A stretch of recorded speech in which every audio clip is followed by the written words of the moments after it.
এক সরকারের এই অত্যাচারের প্রতিবাদে সমস্ত বাংলার মানুষ একতাবদ্ধ হয়েছে। আরেকজনকে ক্ষমতা এসে সেই চেহারায় আমরা দেখতে চাই না। আমরা একটা সুন্দর রাষ্ট্র চাই যেখানে করে অত্যাচার, নির্যাতন, নিপীড়ন, নিষ্পেষণ, চাঁদাবাজি, ভূমি দখল, বালু দখল, মাঠ দখল, মানুষের বিচারের নামে শোষণ করা, শাসন করা, এগুলো বন্ধ হবে। দোকানে দোকানে যে চাঁদা চাওয়া, বাড়িতে বাড়িতে যে চাঁদা চাওয়া, মানে এই যে একটা কলঙ্কজনক অধ্যায়, এই অধ্যায় থেকে আমাদের বেরিয়ে আসতে হবে। এটার বিকল্প তরুণ সমাজকে বের করতে হবে। প্রবীণরা তাদের পরামর্শ দিতে পারবে। যৌবন যখন আমার ছিল, আমিও যুদ্ধে গেছি। আজকে তোমাদের যৌবন, তোমরা যুদ্ধে আছো।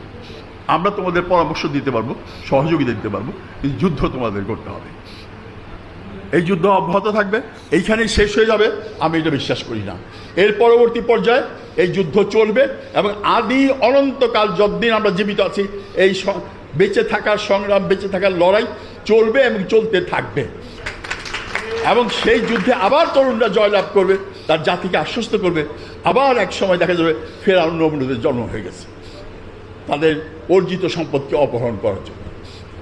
তাই আজকে আমাদের একত্রিত হতে হবে, আবার যাতে পুনরায় যতদিন আমরা পারি একসাথে কাঁধে কাঁধ মিলিয়ে নির্লোভভাবে জাতিকে আমরা এগিয়ে নিতে পারি। এই হতভাগ্য জাতি বারে বারে প্রাণ দিয়ে গেছে। আজকে যদি আমি সেই ধরি, নেতাজি সুভাষ বোসের সময় থেকে, সেই স্বদেশী আন্দোলন থেকে, তিতুমিরের আন্দোলন থেকে লাগাতার এই আন্দোলন, বাংলা ভাষা আন্দোলন, তারপর সব আমরা বাঙালির আন্দোলন করেই যাচ্ছি।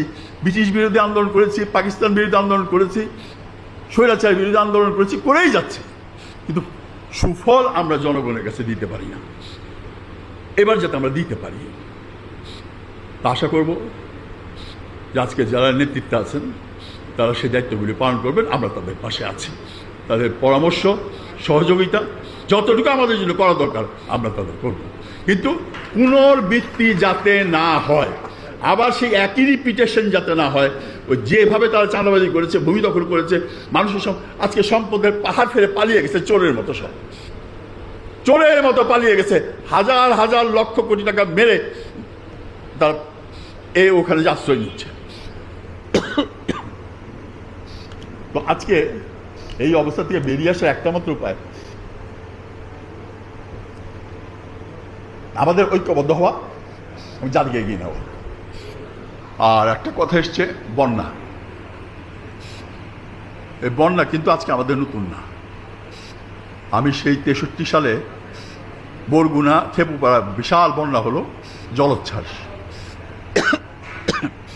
আমরা ঢাকা ইউনিভার্সিটিতে একটা BIWTCর কাছে আবেদন করে আমরা একটা লঞ্চ নিয়েছিলাম, সমুদ্রগামী যাই, ওশনগোয়ী, এবং সেই জাহাজে করে আমরা খেপুপাড়া, পাথরঘাটা, আমতলী, বরগুনা এগুলো আমরা ঘুরে এসেছি।